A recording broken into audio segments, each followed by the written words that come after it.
नमस्कार, मैं हूं आपके साथ अंकिता पाल। बुलेटिन की शुरुआत करते हैं। लाडवा कस्बे में महर्षि कश्यप जयंती समारोह का आयोजन किया गया। कार्यक्रम में मुख्यमंत्री नायब सिंह सैनी भी शामिल हुए।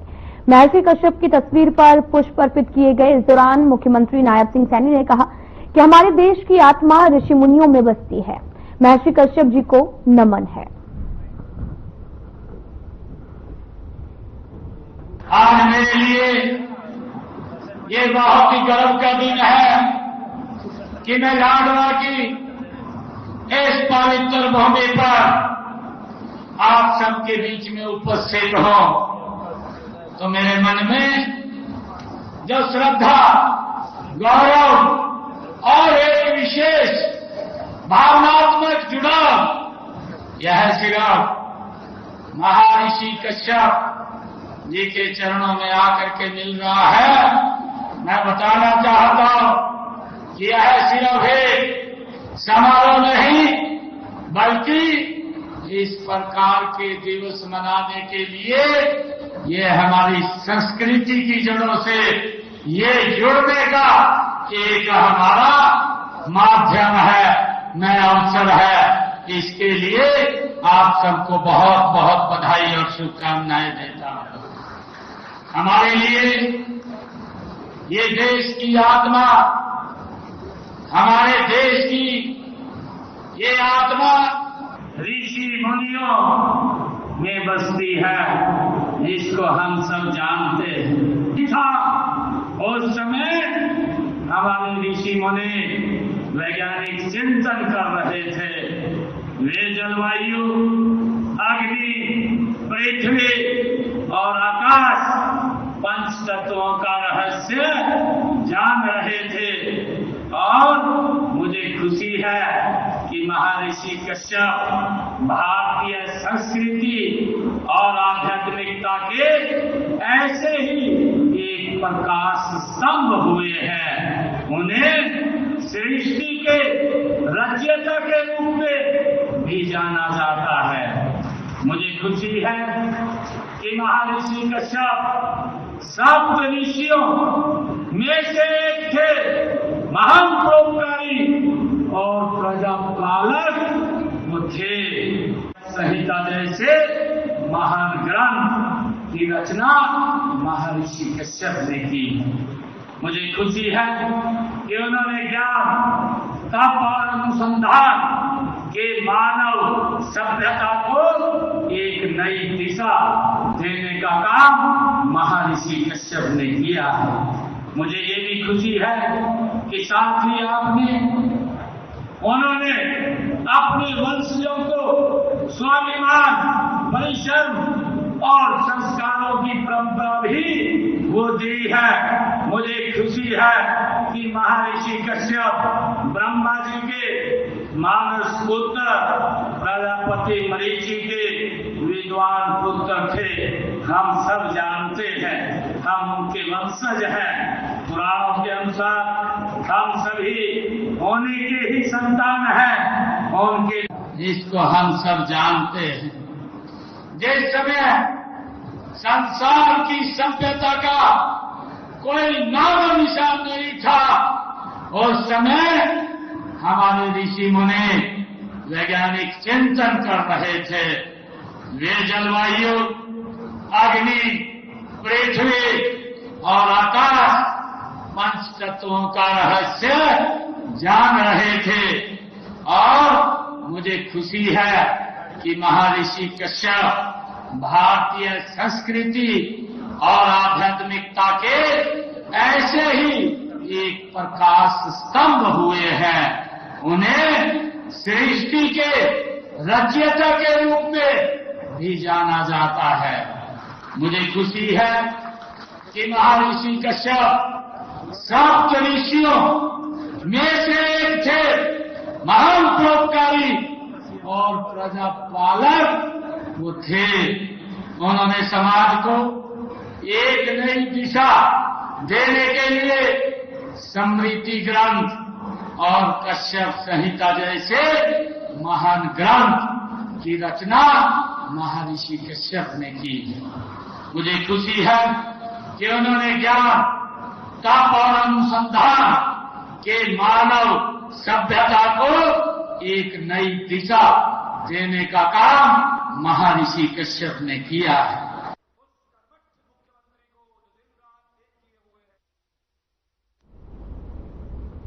मुख्यमंत्री नायब सिंह सैनी ने बुधवार को देर शाम चंडीगढ़ में मातेश्वरी अहिल्याबाई के 300वें जन्मोत्सव पर जन जागरण अभियान की शुरुआत करते हुए पाल गडरिया समाज के लोगों को संबोधित करते हुए कहा कि वे अपने बच्चों को शिक्षा को सर्वोच्च प्राथमिकता दें। ज्ञान ही वह शस्त्र है जो हर बंधन को तोड़ सकता है। ऐसी सरकार देश के अंदर काम कर रही है जो माता अहिल्याबाई होलकर जी के रास्ते को उसके ऊपर चल करके आगे बढ़ाने का काम कर रही है। उनके दिखाए हुए मार्ग को आगे बढ़ा रही है। चाहे समाज में फैली हुई कुरीतियां हैं, माता अहिल्याबाई होलकर जी ने उस कुप्रथा का विरोध किया जो सती प्रथा थी, उसको समाप्त करने का काम अगर किसी ने किया तो वो माता अहिल्याबाई होलकर जी थी। हम देखते हैं आदरणीय प्रधानमंत्री जी ने इस सरकार के अंदर, हम सब जानते भी हैं, 23 जनवरी 2015 आदरणीय नरेंद्र मोदी जी हरियाणा की ऐतिहासिक भूमि पानीपत के अंदर आए थे और आदरणीय नरेंद्र मोदी जी ने एक आह्वान किया था, एक बात कही थी। तो बड़ी खबर इस वक्त की चंडीगढ़ से आ रही, जहां पर बागवानी विभाग को लेकर फैसला हुआ है। विभाग आया राइट टू सर्विस एक्ट के अधीन 7 सेवाएं राइट टू सर्विस एक्ट के तहत समयबद्ध। हरियाणा सरकार ने अधिसूचना जारी की है। पूर्ण दस्तावेज जमा करवाने के बाद लागू होगा एक्ट। तो बड़ी खबर आपको दे रहे हैं, जहां पर आपको बताते चले कि 7 सेवाएं राइट टू सर्विस एक्ट के तहत में समयबद्ध हैं। हरियाणा सरकार ने अधिसूचना जारी कर दी है। पूर्ण दस्तावेज जमा करवाने के लिए ये लागू किया गया है। तो बढ़ते हैं खबरों की तरफ। खबर फरीदाबाद से है, जहां पर मध्यवर्ती पंचायत चुनाव मई-जून 2025 रविवार 15 जून 2025 को कराए जाएंगे। हरियाणा राज्य निर्वाचन आयोग की तरफ से पंचायती राज संस्थाओं के उपचुनावों के लिए विस्तृत कार्यक्रम भी घोषित कर दिया गया है। इस संबंध में उप जिला निर्वाचन अधिकारी की तरफ से हरियाणा पंचायती राज चुनाव नियम 1994 की धारा 24 के अंतर्गत और नॉमिनेशन 24 से 29 मई तक की तारीख है। पंच का बाई इलेक्शन है। जवा में पंच है 11 वार्ड से, पीएमडी में पंच है 5 वार्ड से और जकोपुर पंचायत में पंच है 2 वार्ड से। इनके बाई इलेक्शन होने हैं, जिसका शेड्यूल इलेक्शन कमीशन द्वारा 15 मई 2025 को जारी किया गया था। इसमें नॉमिनेशन हमारा 24 मई 2025 से लेकर 29 मई। हरियाणा में सरकारी नौकरियों में सोशल इकोनॉमी अंक देने की हरियाणा सरकार की नीति को हाईकोर्ट ने खारिज कर दिया है, जिसके बाद सरकारी नौकरी हासिल कर चुके कई युवाओं की नौकरी पर अब तलवार भी लटक गई है। इस मामले पर हरियाणा स्टाफ सिलेक्शन कमीशन के अध्यक्ष हिम्मत सिंह का बयान भी सामने आया। उन्होंने सभी से संयम रखने की अपील की है। उन्होंने बताया कि हाईकोर्ट ने सोशियो इकोनॉमिक नोटिफिकेशन को रद्द करने का कोई फैसला अभी तक अपलोड नहीं किया है। आयोग हाईकोर्ट के फैसले का इंतजार कर रहा है। हाईकोर्ट का फैसला मिलने के बाद आयोग गहनता से विचार करेगा और आयोग के पास बहुत सारे कानूनी विकल्प भी उपलब्ध हैं और इन सभी का उपयोग भी किया जाएगा।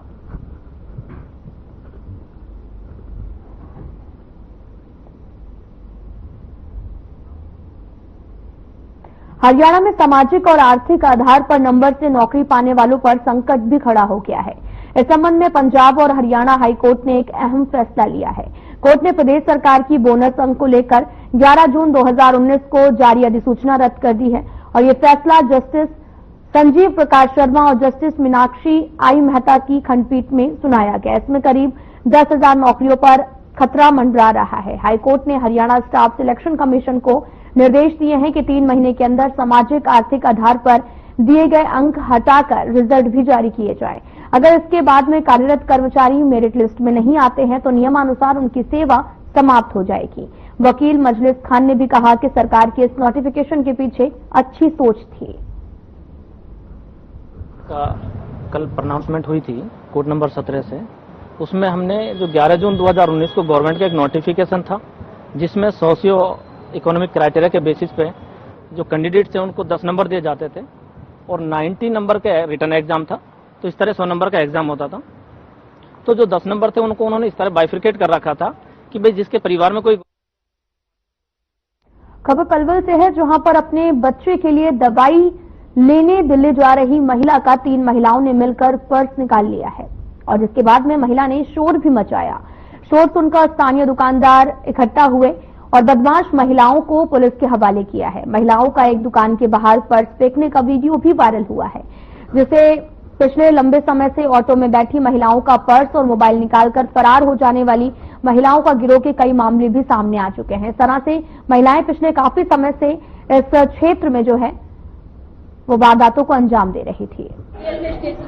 रेलवे स्टेशन के पास कहाँ जा रहे थे आप?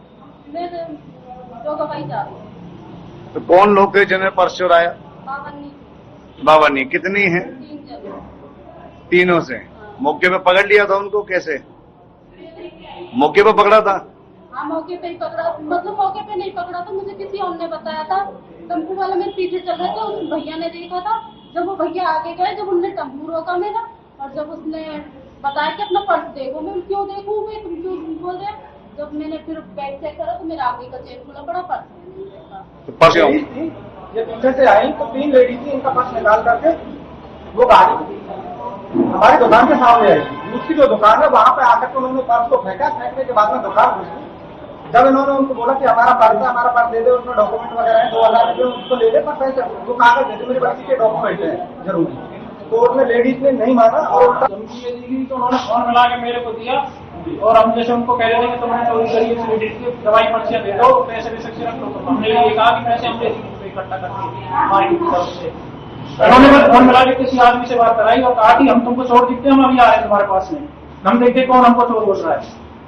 चोर बोलने के बाद हमने 112 पर कॉल करने के बाद मैंने कॉल करी 112 पर, पुलिस को बुला के वहाँ पे बंद करा दिया। जिन महिलाओं ने पर्स छीना है उसके बाद 3 लेडीज है जो ये लेडी अपने बच्चे का ट्रीटमेंट कराने के लिए और दिल्ली जा रही थी।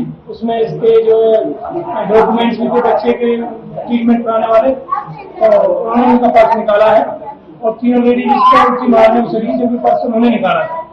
तो वहाँ पे जो दुकानदार नीचे काउंटर था उसने जो फेंक दिया, उन्होंने उसकी फुटेज भी है वो दिखाई है और इसको उनको मारने को 3 लेडीज चढ़ गई और दुकानदार।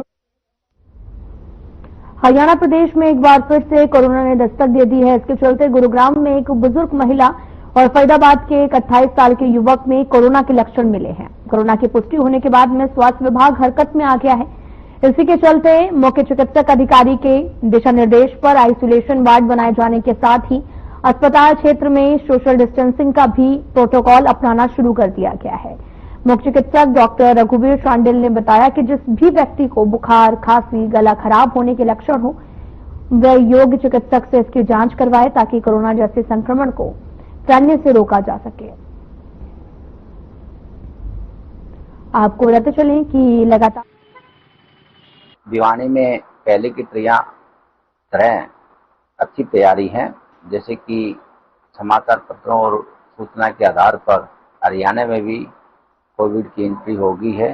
2 केस गुरुग्राम में आए हैं, 1 केस फरीदाबाद में आया है। तो हमने सावधानी बरतनी चाहिए, नहीं कि चिंता करनी चाहिए।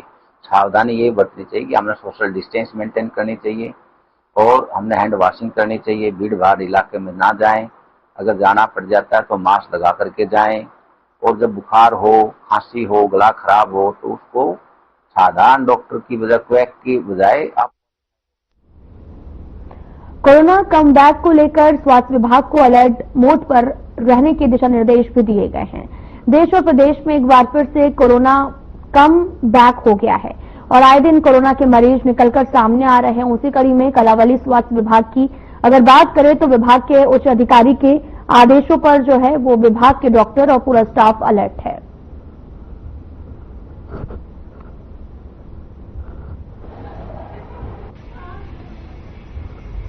हमारे सीएमओ के दिशा निर्देश अनुसार हम सभी अलर्ट पे हैं।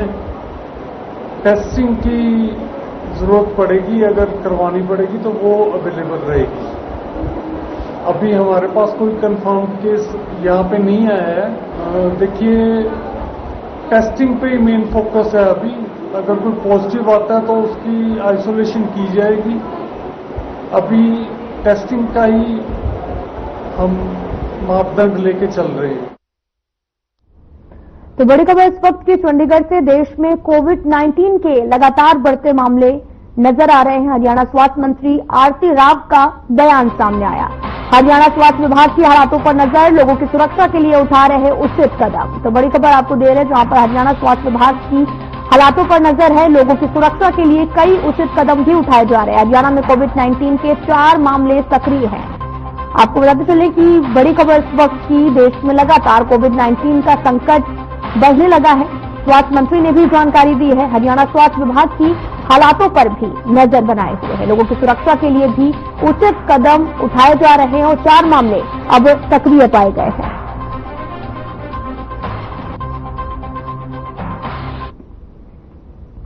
खबर फरीदाबाद से है, जहां पर डेंगू और मलेरिया ने अपने पैर पसारने शुरू कर दिए हैं।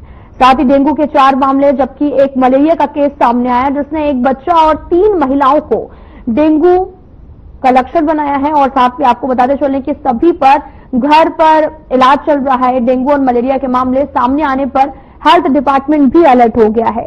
और जिस एरिया में डेंगू और मलेरिया का केस बढ़ने सामने आए हैं, वहां पर हेल्थ विभाग एंटी लार्वा एक्टिविटी चलाएगा। फरीदाबाद में कोरोना का भी एक केस सामने आ चुका है।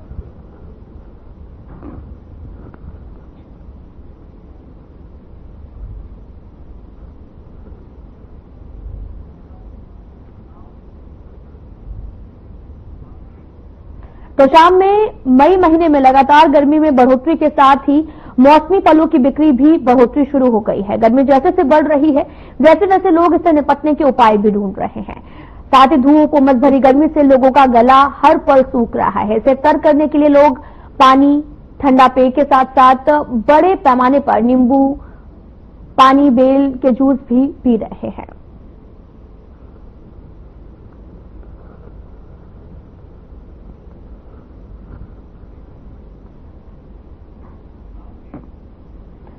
कार से आए 4 बदमाशों ने सरकारी पेट्रोल पंप से 3,664 रुपए का तेल भरवाने के बाद बिना पैसे दिए फरार हो गए और साथ ही पेट्रोल पंप का बार कोड भी अपने साथ ले गए। जाते जाते उन बदमाशों ने धमकी देते हुए कहा कि अगर पीछा किया तो जान से हाथ धो बैठोगे। पूरी घटना सीसीटीवी कैमरे में कैद हो गई।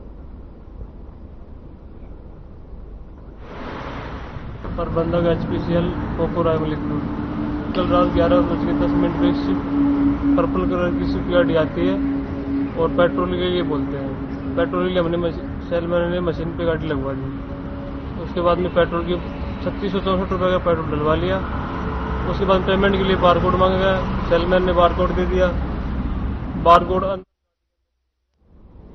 रोहतक से लोकसभा सांसद और कांग्रेस के वरिष्ठ नेता दीपेंद्र सिंह हुड्डा नागर चौधरी विधानसभा क्षेत्र के दौरे पर पहुंचे। यहां उन्होंने पंचायत समिति के उप चेयरमैन और वरिष्ठ कांग्रेसी नेता राजेश रावत के पिता के निधन पर शोक प्रकट किया है। हुड्डा ने शोक व्यक्त करते हुए परिवार से मुलाकात कर ढांढस भी बंधाया है।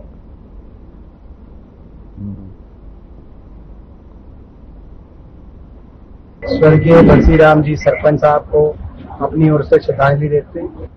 हमारे कांग्रेस पार्टी के एक बहुत सक्रिय हमारे भाई राजेश रावत जी, उनका एक बड़ा जीवन में एक तपस्या रही। पूरे समाज के लिए उन्होंने बहुत हमेशा हर के लिए मेहनत करी।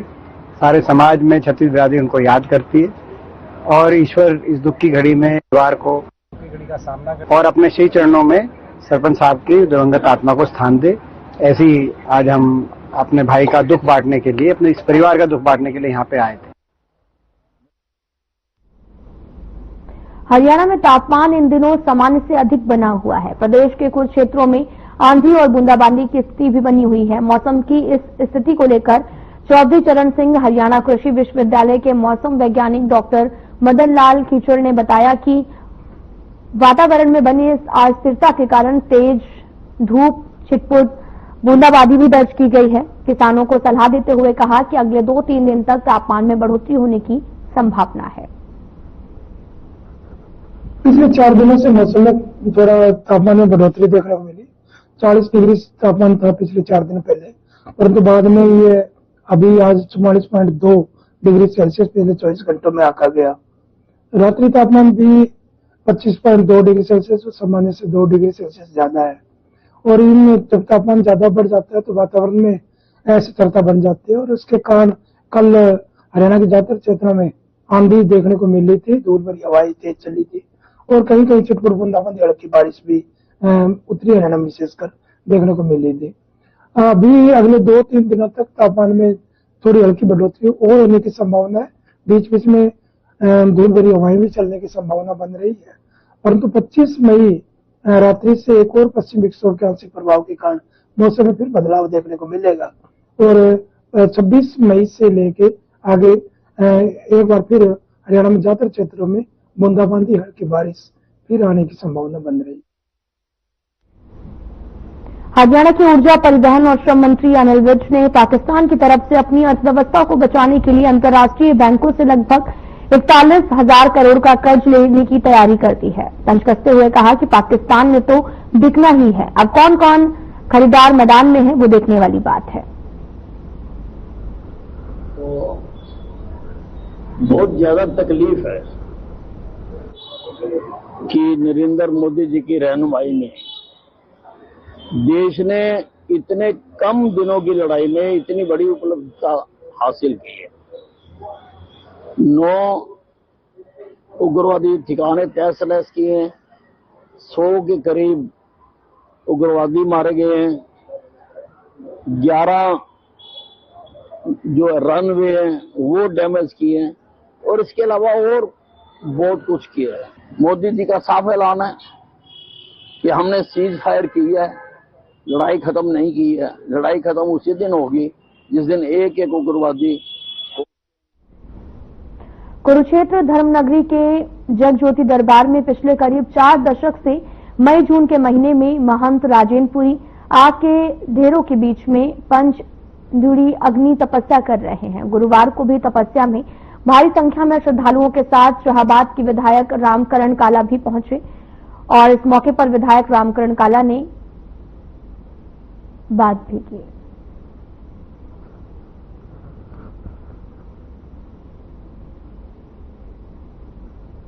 हर हर महादेव। देखिए, आज मेरा जगज्योति दरबार में पंचधुनी का 22वां दिन है। आज मैंने संगत से भी और परमात्मा से भी एक ही आशीर्वाद मांगा है और संगत से वचन मांगा है कि अपनी बेटियों को ज्यादा से ज्यादा पढ़ाइए लिखाइए और उन्हें ऊंचा मुकाम दिलवाने की, ऊंची शिक्षा दिलवाने की। आज आप नारनौद में एसडीएम कार्यालय से लेकर पुराना बस अड्डे तक ऑपरेशन सिंदूर की कामयाबी को लेकर तिरंगा यात्रा का आयोजन किया गया, जिसमें हरियाणा के पूर्व वित्त मंत्री कैप्टन अभिमन्यु समेत बीजेपी के कार्यकर्ता शामिल हुए। इस मौके पर कैप्टन अभिमन्यु ने कहा, आतंकवादियों ने पहलगाम में 26 निर्दोष लोगों की कत्ल किया, जिसे पूरी दुनिया ने देखा है।